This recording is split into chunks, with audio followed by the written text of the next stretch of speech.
Today, 25 million Latinas live in the U.S., and more than 8 million of them are younger than 18. And these women have extraordinary potential, but far too many of them live in poverty and lack educational opportunity. I started the Eva Longoria Foundation to help Latinas access resources and opportunities to build better futures. We focus on education because we know that getting a good education and graduating from college is life-altering, and it is the single best way to break the cycle of poverty. So I commissioned UCLA's Civil Rights Project to study the factors which contribute to success for Latinas, so we can better understand what makes the difference between dropping out of high school and graduating from college. The young women profiled in this research, some of whom are featured in this video, all faced huge challenges in their lives. Some were undocumented, most had parents with less than a high school education, all were low income, and one had a child while in high school. But they all found a way, making friends with kids who knew how to get to college, seeking guidance from teachers and counselors. Most had parents or family members who also encouraged them and believed in them. And this was the critical difference between these women and some of their friends who didn't finish high school or go on to college. I remember wanting to be an astronaut because I love the stars and I wanted to go into space. Since then, I kind of already had an interest in cars. I started to kind of connect the dots and see where it could take me. I think that's when I started to get more interested in engineering. Something that's always been my passion, or that I've always wanted to do, is work with special education. Hopefully have my master's by then and working as a counselor with children. I really want to go into a lot of teaching the children with special needs. In 10 years, I'll be close to 32. And I will for sure have gone to grad school. Whether it's a master's or PhD, I'm sure I will have that under my belt, under my resume. I will most likely be working. I'll have like a career, and I think I will be financially supporting my parents. This kind of belief in oneself that I do have possibilities carries a lot of young women through very challenging circumstances. We've also seen that it is a real preventative to early pregnancy. Because if a young woman believes there's something out there for her and that she can achieve it, that is a powerful antidote to school failure. Much of the underachievement, the loss of talent, the underrealization of potential for these young women is really tied to poverty. And I think we have to face that. Growing up in poverty has tremendous consequences for all young people, not just Latinos, but it happens that Latinos are disproportionately growing up in poverty. My mom works in a factory. She didn't finish school. She probably only finished to 3rd grade. She's been there, working there almost 17 years, almost.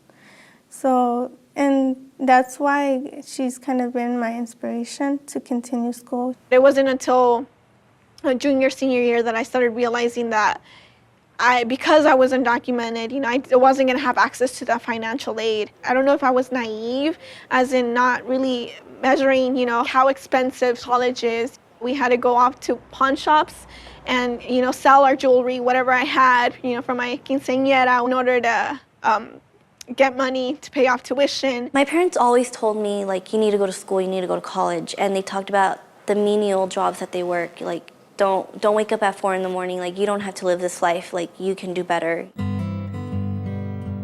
Parents need to know that they are incredibly powerful in this regard, that they can provide these dreams for their girls. For as long as I can remember, since I was in kindergarten, my parents just told me, maybe I didn't even know exactly what college was. They would say it in Spanish, la universidad.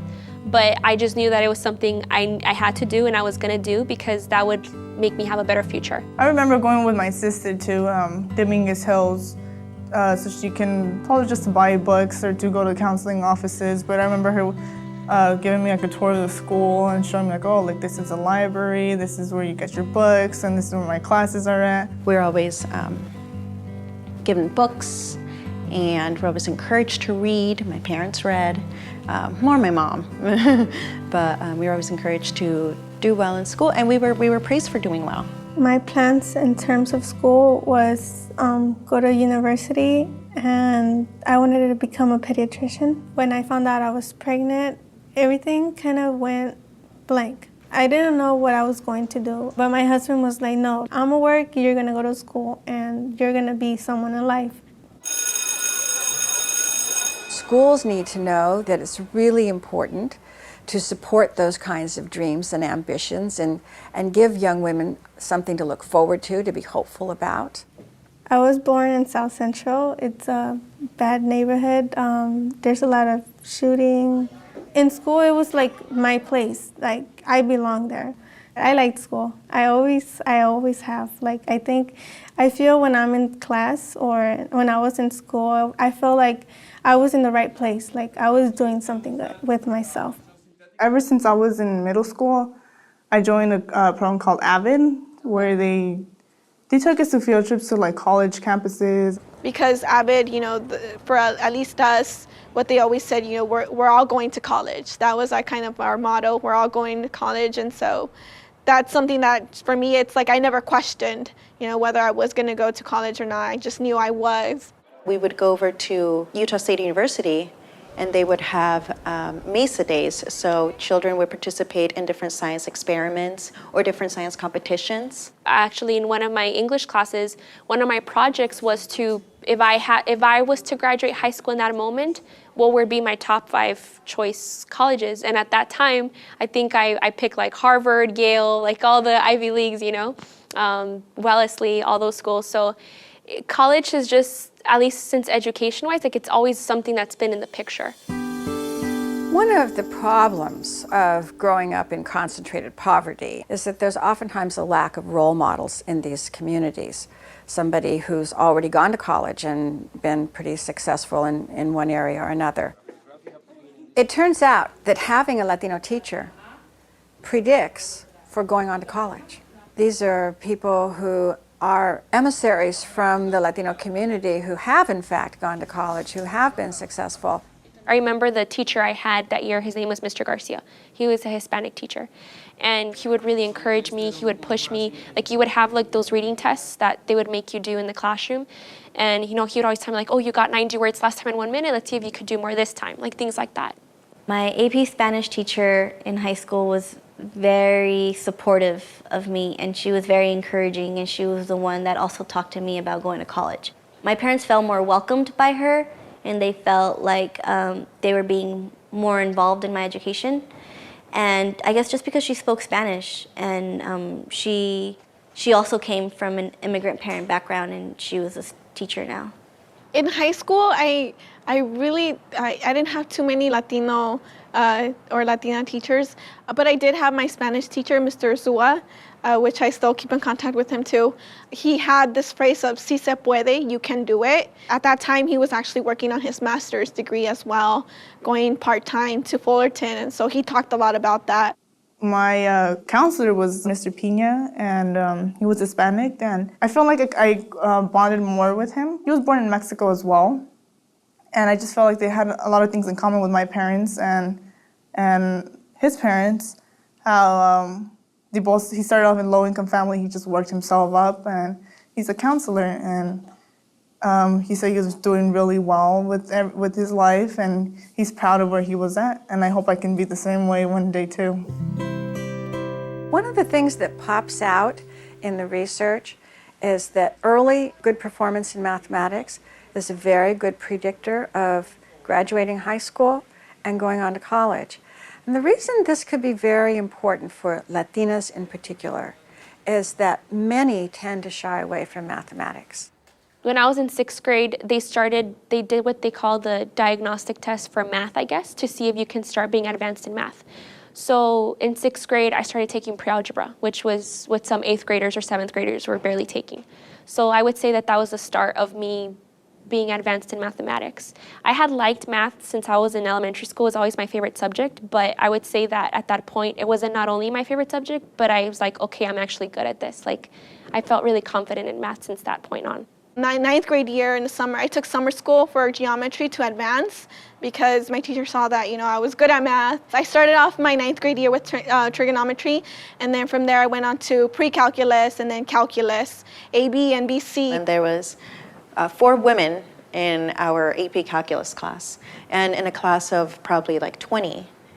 And those were the kids who all wanted to do engineering. And all the women, we all sat together and we all supported each other through math. And it was very important to have that support group of just women, even though there wasn't many of us. I was the only freshman in my geometry class. It was mostly juniors and seniors, mostly seniors trying to graduate, and they needed to do 2 years of math. So I was the only freshman, and I remember all the juniors and seniors like, oh, you're smart, let's look at her, like get help from her.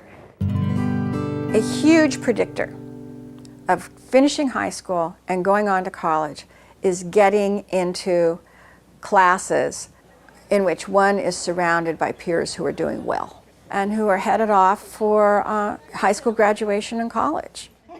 When I was in high school in some of those AP Calculus classes, I was a junior or a senior, but then there was also people who were 1 year older than me that were in there. So like I kind of contacted them, and like for a couple of them are actually engineering majors at UC Irvine. So the fact that I spoke to them also about the major, that also kind of like made me, oh, you know, well, I was in a class with them, like I would get similar grades to them. If they're doing it, I could do it too. I wanted to take AP classes because that's what my friends were doing. They told me, oh, take an AP class, you'll get college credit. I didn't know what that meant, I just knew that I had to do it. And then I knew that all my other friends in my other honors classes were taking AP classes. I got most of my information about college through my peers, especially my peers whose parents had gone to college, because they knew the ropes. I honestly did not know. Growing up and going to school in a segregated school has negative effects, and changing that, providing them with the opportunity to have more contact with mainstream kids, with teachers who are teaching in the mainstream and therefore have a set of standards that are pegged towards the mainstream, in communities that are more diverse, would have a tremendously positive impact on the educational outcomes for these young Latinas. One of the things that popped right out in the interviews that we did with young women was their engagement in extracurricular activities. In virtually every case, they had been seriously involved in sports or in music in particular. These involvements with these kinds of activities bring with them a whole lot of other supports for these young women, in addition to making them simply feel more engaged in school and actually being in school more. By me being involved in the sport, I got to become closer with my counselor. He would also say, come on, you know, we want to see you guys out on the field. You guys need to keep your grades up. Being in the soccer team helped me through my high school, because that was kind of my motivation, because if you wanted to be in the team, you had to have good grades. So first semester, I had straight A's. Second semester, I'll get some B's, but still A's. I think even though if I wouldn't have had the soccer team, I still would have had good grades, but not as good, because, you know, like maybe I would have just gone home and watched a novela or something, you know? Being part of the sports team in cross country, it influenced me with school a lot because it kept me busy. And so my time management, I always had to deal with that. It kept me on track with, you know, doing my homework assignments and making sure I didn't fall behind with work. I joined these clubs because my friends were in it. And they're like, oh, you should join. Like, come check us out. I've joined CSF, with California Scholarship Federation, which was an English teacher of mine. So she was the one that told us to join. When I was in high school, I was really involved in orchestra. It was my pride and joy, and by the time I was a senior, I got a National Orchestra Award, which was very encouraging at the end of the year. And so we were the ones really leading the orchestra. We had to set the example, and we used to tune everybody now. I didn't realize then, but those were leadership skills that I learned and I attained just from playing music. And it was something that I just really, really enjoyed. For many years now, I've been really very focused on what it is that effectively goes right when a young Latina who comes from a low-income background with parents who don't have a lot of education is very successful educationally. In the research that we did for this particular study, it was very interesting to find that if you are a Latino and bilingual, you have a higher chance of going on to college than if you are not.